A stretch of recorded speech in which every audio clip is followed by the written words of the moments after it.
ನನ್ನ ಚಿಂತನೆ ಇಷ್ಟೇ, ವಿಧಾನಸೌಧ ಮುಂದೆ ಏನು ಫಂಕ್ಷನ್ ಮಾಡಿದ್ದೀರಿ ಇದು ಸರ್ಕಾರದ ಫಂಕ್ಷನ್ RCB ಫಂಕ್ಷನ್ ಅಂತ ನಮಗೆ ಮನವರಿಕೆ ಆಗಬೇಕು. ಸರ್ಕಾರದ ಫಂಕ್ಷನ್ ಆಗಿದ್ರೆ ನಾರ್ಮಲಿ ವಿಧಾನಸೌಧ ಮುಂದೆ ಸರ್ಕಾರದ ಫಂಕ್ಷನ್ ಅಂತ ನಾನು ತಿಳ್ಕೊಂಡಿದ್ದೀನಿ. ಅದನ್ನ ಮಾನ್ಯ ಸರ್ಕಾರದವರು ಅದರ ಬಗ್ಗೆ ಕೊಡಬೇಕಾಗ್ತದೆ. ಇವತ್ತೇನು ಅಂದ್ರೆ ಅವತ್ತೇ RCB ಸಂಭ್ರಮಿಸೋದು ಅವಶ್ಯ ಇರಲಿಲ್ಲ. ಕೊನೆ ಪಕ್ಷ ಒಂದು ವಾರ ಟೈಮ್ ತಗೊಂಡು ಅದನ್ನ ಮಾಡಿದ್ರೆ ಸಂತೋಷ, ನಾವೇನು ವಿರೋಧಿಸೋದಿಲ್ಲ. ಅಲ್ಲಿ ಓವರ್ ಡೇನಲ್ಲಿ ಮಾಡುವಂತ ಅವಶ್ಯಕತೆ ಇರಲಿಲ್ಲ. ಅದೇನು ಅಂತ ಇಂಪಾರ್ಟೆಂಟ್ ಫಂಕ್ಷನ್ ಏನಿಲ್ಲ, ಈ ದೇಶಕ್ಕೇನು ಅವರು ಸ್ವಾತಂತ್ರ್ಯ ತಂದುಕೊಟ್ಟಿಲ್ಲ. ಆಡಿದರೆ ಸಂತೋಷ, ನಾವು ಎನ್ಕರೇಜ್ ಮಾಡ್ತೀವಿ. ಅದನ್ನ ಬಿಟ್ಟು ಅವತ್ತೇ ಬಂದು ಮಾಡಿ ಈ ಹಗರಣಕ್ಕೆಲ್ಲ ಕಾರಣ ಆಯ್ತು ಅಂತ ನಾನಾದ್ರೂ ಭಾವಿಸ್ತೇನೆ. ಅಧ್ಯಕ್ಷರೇ, ಇವತ್ತೇನು ನಾನು ಒಂದು ಸಂಶಯ ಇಷ್ಟೇ, ನಮ್ಮಲ್ಲಿ ಪೊಲೀಸ್ ಬಹಳ ಎಫಿಷಿಯೆಂಟ್ ಇದೆ ಕರ್ನಾಟಕದಲ್ಲಿ, ಎಲ್ಲರೂ ಹೊಗಳ್ತಾರೆ. ಆದ್ರೆ 3 ಗಂಟೆ 15 ನಿಮಿಷಕ್ಕೆ ಸಾವು ಅಂತ ಗೊತ್ತಾದ ಮೇಲೆ ಇಂಟೆಲಿಜೆನ್ಸಿ ರಿಪೋರ್ಟ್ ಅಲ್ಲಿ ಮತ್ತೆ ಸ್ಟೇಡಿಯಂಗೆ ಹೋಗೋ ಅವಶ್ಯ ಇತ್ತ? ಮಾನ್ಯ ಮುಖ್ಯಮಂತ್ರಿ ಅವರು ಅದನ್ನ ಸಂಪೂರ್ಣವಾಗಿ ಅವಾಯ್ಡ್ ಮಾಡಬಹುದಿತ್ತು. ಯಾಕೆ ಮಾಡಲಿಲ್ಲ ಅನ್ನೋದು ನನಗೆ ಇವತ್ತು ಅರ್ಥ ಆಗ್ತಿಲ್ಲ. ಅವತ್ತೇ ಅಟ್ಲೀಸ್ಟ್ 4 ಗಂಟೆಗೆ ಆ ಸ್ಟೇಡಿಯಂನ ಫಂಕ್ಷನ್ ರದ್ದು ಮಾಡಿದ್ವಿ ಅಂತ ಒಂದು ಸ್ಟೇಟ್ಮೆಂಟ್ ಕೊಟ್ಟಿದ್ರೆ, ಟಿವಿನಲ್ಲಿ ಹೇಳಿದ್ರೆ ಯಾರು ಜನ ಹೋಯ್ತಿರ್ಲಿಲ್ಲ, ಈ ಅನಾಹುತನೂ ಆಯ್ತಿಲ್ಲ.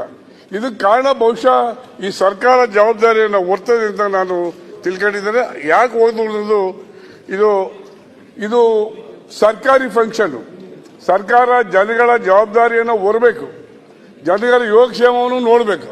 ಅದು ಬಿಟ್ಟು ನಾವೇ ಹೋಗಿ ನಿಂತ್ಕೊಂಡು ಕೊಲೆ ಮಾಡಿಸೋದು ಅಂದ್ರೆ ಏನ್ ಅರ್ಥ? ಇದು ಸರ್ಕಾರ ಜವಾಬ್ದಾರಿ ಅಲ್ವಾ ಅಧ್ಯಕ್ಷರೇ? ಯಾಕೆ ಹೋಗ್ಬೇಕಾಯ್ತು ಅದು? ಹಾಗಾಗಿ ನಾನು ರಾಜೀನಾಮೆ ಯಾರು ಕೇಳಲ್ಲ. ಯಾಕೆಂದ್ರೆ ಇಲ್ಲಾರು ಲಾಲ್ ಬಹದ್ದೂರ್ ಶಾಸ್ತ್ರಿ ಸಂತತಿ ಇಲ್ಲ, ಅವರೆಲ್ಲ ಹೊಂಟೋಗಿದ್ದಾರೆ. ಈಗಿರೋರೆಲ್ಲ ಮೈಗೆಲ್ಲ ಎಣ್ಣೆ ಸವರ್ಕೊಂಡು ಎಲ್ಲದಕ್ಕೂ ಜಾರ್ಕೊತಾರೆ. ಹಾಗಾಗಿ ಅದನ್ನ ಕೇಳಕ್ಕೆಲ್ಲ ಸರ್ಕಾರವೇ ಚಿಂತನೆ ಮಾಡಬೇಕು ಯಾಕಿದಾಗಿದೆ ಅಂತ.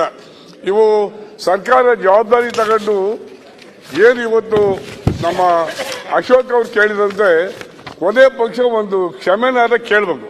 ಅಥವಾ 11 ಮಕ್ಕಳು ಸಾವು ಮಾಡಿದೀವಿ ಅಂತ ಪ್ರಚಾರ ತಗೊಂಡು ಇದು ಒಂದು ಕೊಡುಗೆ ಅಂತ ಹೇಳೋದಾದ್ರೆ ನಾವೇನ್ ಮಾಡಕ್ಕಾಗ್ತದೆ?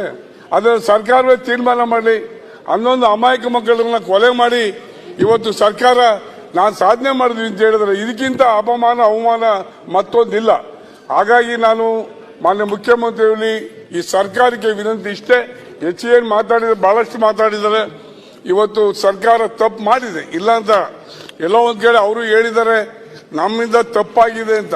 ಆದ್ರೆ ಅದಕ್ಕೇನು ಮಾಡಿದ ಸಮಯ ಕೇಳಿಲ್ಲ. ಕೊನೆ ಪಕ್ಷ ಮಾನ್ಯ ಮುಖ್ಯಮಂತ್ರಿಗಳು ಈ ಸರ್ಕಾರದ ಪರವಾಗಿ ತಪ್ಪಾಗಿದೆ ಅಂತ ಈ ರಾಜ್ಯದ ಜನತೆಯನ್ನು ಕ್ಷಮೆ ಕೇಳಿ ಅಂತ ತಮ್ಮ ಮುಖದ ಒತ್ತಾಯ ಮಾಡ್ತೀನಿ.